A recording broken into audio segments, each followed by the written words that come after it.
AI এর দ্বারা নির্মিত এই ছোট আকারের এই যে ভিডিওগুলোর দ্বারা আমরা যেভাবে বিপদগামী হচ্ছি, আমরা যেভাবে আমাদের এই যে যুব সমাজ বলেন, আমাদের রাজনৈতিক সমাজ বলেন, পারিবারিক সমাজ বলেন, সবকিছুতে যেভাবে তারা প্রভাব বিস্তার করতেছে, ইন্টারাপ্ট করতেছে, এটি অ্যাড্রেস না করলে ভবিষ্যতে কিন্তু যে ইলেকশন আসতেছে সেই ইলেকশনে এই জিনিসগুলো অনেক ব্যাপক ভূমিকা পালন করবে। একটা কেওয়াস সৃষ্টি হবে এবং মানুষের মনে সন্দেহ সৃষ্টি হবে। এই সন্দেহ থেকে অনেক বড় ধরনের ডিজাস্টার হতে পারে। শুধু আমরা ড্রিম করি, প্রত্যাশা করি ভালোর জন্য, শুভর জন্য। তো আমরা যত যত খারাপ হয়েছে, যত বাজে হয়েছে, এগুলো আমরা ভুলে যেতে চাই।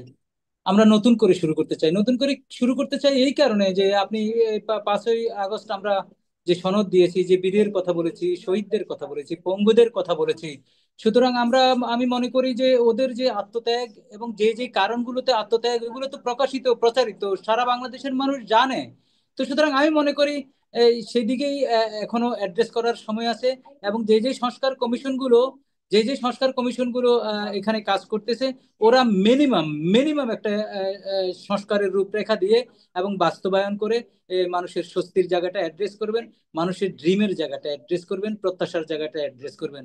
আর আমি সবচেয়ে বড় একটা কথা বলতে চাই যে যে ইলেকশন আসলেই আমাদের মনের ভিতর যে হাঙ্গামা, যে মারামারি, যে রক্ত, যে খুনাখুনি, যে কেন্দ্র দখল বা প্রার্থী রক্তাক্ত, প্রার্থী তার প্রচারণায় যেতে পারবে না, এগুলো অ্যাড্রেস করার জন্য যে সক্ষমতা অর্জন করেছে এই নির্বাচন কমিশন, এই প্রশাসন, এই স্টেট, সেটার প্রমাণের জন্য আমি মনে করি একটা ব্যবস্থা নেওয়া দরকার।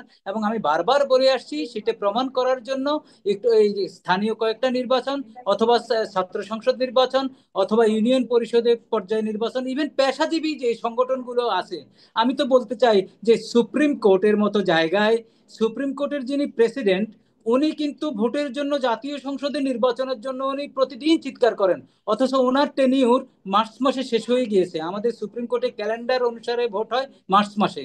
সেই টেনিউর শেষ হয়ে যাওয়ার পরেও ওনারা ক্ষমতায় আছেন, উনি সুপ্রিম কোর্টের ভোটের ব্যাপারে কখনো কথা বলেন না। এই কারণেই আমি শঙ্কিত যে রাজনৈতিক দলের নেতারা এক কথা বলেন মুখে, কিন্তু পালন করেন আরেকটা, আর নিজের স্বার্থে যেটি থাকে সেটি নিয়ে কখনো অ্যাড্রেস করেন না। আমি এই কারণে বলতেছি, অন্তত পেশাজীবী সংগঠনগুলো তারা ইলেকশন করবে এবং ছাত্র সংসদগুলোর ইলেকশন হবে, মেয়াদ উত্তীর্ণ সিটি কর্পোরেশনের নির্বাচন, ইউনিয়ন পরিষদের কিছু কিছু নির্বাচন করে সক্ষমতা দেখাবেন অথবা ফেলিওর দেখাবেন। যদি সরাসরি এগুলো না করে আমরা জাতীয় নির্বাচনে যাই, যদি ফেল হয়, আমাদের আর ব্যাক করার সুযোগ নেই, রেকটিফিকেশনের সুযোগ নেই, শোধরানোর সুযোগ নেই। আমরা কঠিন একটা বিপদে পড়বো বলে আমি মনে করি। তাই আমার বিনীত নিবেদন থাকবে, যা হয়ে গেছে ওয়ার্স হয়েই তো গেছে, এখন আমরা শুধরানোর সময়, এখন আমরা পরিমার্জন করার সময়, এখন নতুন উদ্যমে, নতুন করে ভালোর জন্য সবাই কাজ করার সময়। আর আমি তো মনে করি যে মিডিয়ার উপর খুব নজরদারি করা উচিত, ইভেন সোশ্যাল মিডিয়ার উপর করা উচিত। ফেক নিউজ, ডিসইনফরমেশন যেভাবে মানুষকে এবং যেভাবে মানুষকে একদমই বিভ্রান্ত করছে, এগুলোতে আমরা অ্যাড্রেস করছি না। এগুলোতে আমাদের অ্যাড্রেস করার সক্ষমতা আছে কিনা আমি জানি না, কারণ প্রতিনিয়তই আমরা এমন এমন মিস ইনফরমেশন, ফেক ইনফরমেশন, ডিসইনফরমেশনের আমরা শিকার হচ্ছি। এআই এর দ্বারা নির্মিত এই ছোট আকারের এই যে ভিডিওগুলোর দ্বারা আমরা যেভাবে বিপদগামী হচ্ছি, আমরা যেভাবে আমাদের এই যে যুব সমাজ বলেন, আমাদের রাজনৈতিক সমাজ বলেন, পারিবারিক সমাজ বলেন, সবকিছুতে যেভাবে তারা প্রভাব বিস্তার করতেছে, ইন্টারাপ্ট করতেছে, এটি অ্যাড্রেস না করলে ভবিষ্যতে কিন্তু যে ইলেকশন আসতেছে সেই ইলেকশনে এই জিনিসগুলো অনেক ব্যাপক ভূমিকা পালন করবে। একটা কেওয়াস সৃষ্টি হবে এবং মানুষের মনে সন্দেহ সৃষ্টি হবে। এই সন্দেহ থেকে অনেক বড় ধরনের ডিজাস্টার হতে পারে। তাই আমি মনে করি যে সামগ্রিকভাবে ইলেকশনের যেহেতু নির্বাচনী ট্রেন চালু হয়েছে, এই ট্রেনটাকে একদম নিরাপদে গন্তব্যে নেওয়ার জন্য যে যে উপকরণগুলো আমরা জানি কোথায় কোথায় ব্যর্থ হয়, কোথায় কোথায় এগুলার বাধা আসে, সেই বাধা দূরীকরণের কার্যকর ব্যবস্থা গ্রহণ শুধু করবেই না, এটি জনগণকে দেখাতে হবে যে আমরা এই ব্যবস্থা গ্রহণ করেছি, এই ব্যবস্থা গ্রহণ করলে আর এই কার্যকারণগুলো ঘটবে না। এটি আমি প্রত্যাশা, একজন সিটিজেন হিসেবে, একদম আইনজীবী হিসাবে আমি মনে করি যে সুষ্ঠু নির্বাচন আমরা প্রত্যাশা করি এবং সেই নির্বাচন হবে বলে আমি মনে করি। এবং সব রাজনৈতিক দল সহনশীলতার আচরণ দিবে, এটি এক বিশ্বাস মিনিট, করি। আপনি একটু ইয়ে সম্পর্কে বলেন না, ওই যে মতামত, সুপ্রিম কোর্টের মতামত সম্পর্কে যেটা আমি আপনার দৃষ্টি আকর্ষণ না না, করেছিলাম, যেটার উপরে। তখন যারা যারা ওখানে ছিল তারা সাংবিধানিক পোস্টে ছিল, সাংবিধানিক পোস্টে থেকে তারা যে মতামত দিছে এটা তো তাদের পার্সোনাল বিষয় না, এটা তাদের চেয়ারের বিষয়। এরপরে তারা কি করছে না করছে সেটা ইরিলেভেন্ট। এখন তো সুপ্রিম কোর্টের কাছে যদি কোনো মতামত আসে, এর পরবর্তীতে যদি এই সুপ্রিম কোর্টের যারা আছেন তারা যদি কোনো কিছুর ইয়াতে হন, তাহলে তো পার্সোনাল ক্যাপাসিটিতে তারা তাদের দায় নিয়ে চলে যাবেন। কিন্তু যখন একটা ওপিনিয়ন ফর্ম হয়ে যায় সুপ্রিম কোর্ট না, অ্যাডজাস্ট থাকা তো অবস্থায়, ওই বন্দি না অবস্থায়, না ক্যান্টনমেন্টে না না, থাকা ওইটা ঠিক অবস্থায়। আছে। ওইটা রাইটলি তারা দিয়েছে, তখন তারা এক্সিস্ট ছিল, তারা যেভাবে দেওয়ার কথা যেভাবে দিয়েছে। আর ইমার্জেন্সির ক্ষেত্রে নেসেসিটি নোজ নো ল।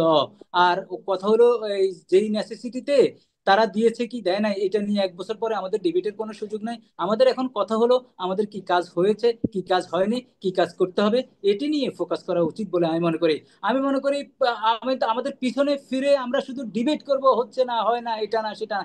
কিন্তু আমার নির্বাচনী ট্রেন কিভাবে নিরাপদে যাবে সেটির জন্য যে অনুষঙ্গের কথা বলেছি, নির্বাচন কমিশন ঢেলে সাজানোর কথা বলেছি, পুলিশ বাহিনী নতুন করে ঢেলে সাজাতে হবে, নতুন করে এখনো 8 মাস থাকলে এখনো 2-3 হাজার 5 হাজার 10 হাজার লোক নিয়োগ করতে হবে, স্পেশাল বিসিএস দিয়ে নিয়োগ করতে হবে।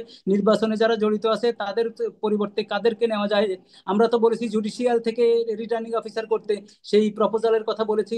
নতুন নতুন আইন কানুনের মাধ্যমে যে সাধারণ প্রার্থীরা যাতে আসতে পারে সেই ব্যবস্থার কথা বলেছি। এগুলো যদি অ্যাড্রেস করা হয় হয়তো মানুষ শঙ্কামুক্ত হবে। ধন্যবাদ সাগর ভাই আপনাকে। জি, আপনাকে অনেক ধন্যবাদ। জি, ইসমাইল সম্রাট, আপনার কথা শেষ করুন প্লিজ। জি সাগর ভাই, আমার আসলে সব শেষে আমি শুধু একটা কথাই বলবো। ধরেন আজকের দিন থেকে আমরা যদি ধরি, যদি ফেব্রুয়ারিতে নির্বাচন হয়, তাহলে এখনো অর্ধ বছর সময় আছে। যে 6 মাস সময় আছে, সেই সময়টুকু আমরা শুধু বাংলাদেশে অবাধ সুষ্ঠু নিরপেক্ষ একটা নির্বাচনের জন্য, কারণ আপনাকে যদি সাস্টেইনেবল ডেভেলপমেন্ট করতে হয়, আপনাকে যদি সমস্যার চূড়ান্ত সমাধান করতে হয়, আপনাকে অবশ্যই নির্বাচিত সরকারের কাছে যেতে হবে। আমি বারবার এই কথা বলছি। আপনি এই সরকার আমাদের সব সমস্যার সমাধান করতে পারবে না। আবার এই সরকার কোন কোন সমস্যার সমাধান করলো, নির্বাচিত সরকার এসে সেটাকে ডিনাই করলো, তখন কিন্তু আপনার কিছু করার থাকবে না। কারণ বাংলাদেশ নির্বাচিত সরকার থাকবে এবং বাংলাদেশটা নির্বাচিত সরকার পরিচালনা করবে, সেটাই হচ্ছে গণতান্ত্রিক রাষ্ট্র। সুতরাং আমি মনে করি এই সরকারের সর্বপ্রথম দায়িত্ব হচ্ছে সত্যিকার অর্থে এই জুলাই অভ্যুত্থানটা কেন হয়েছে সেটাকে বিচার বিশ্লেষণ করে আগামী দিনে যেন কোনো রাজনৈতিক দল একতরফা ভাবে নির্বাচনের দুঃসাহস না দেখায়। সত্যিকার অর্থে বড় দলের প্রার্থী যেরকম সুযোগ সুবিধা পাবে, ছোট দলের প্রার্থী সেই সুযোগ পাবে। অর্থাৎ নির্বাচনের যে লেভেল প্লেইং ফিল্ড আপনি যেটাকে বলেন, সেটাই এই সরকার করে দিতে হবে। তা না হলে তো আমাদের জুলাই ব্যর্থ। আমাদের জুলাই যদি আপনি মোটা দাগে সফলতা ব্যর্থতা, আমি আবারও আপনাকে রিপিট করছি এবং দায়িত্ব নিয়ে বলছি, জুলাইয়ের সফলতা তখনই হবে যখন বাংলাদেশে অবাধ সুষ্ঠু নিরপেক্ষ সর্বজন মানে আপনার গ্রহণযোগ্য একটা নির্বাচন হবে, জনগণের সরকার প্রতিষ্ঠা হবে, তখন আমরা জুলাই সফল হব।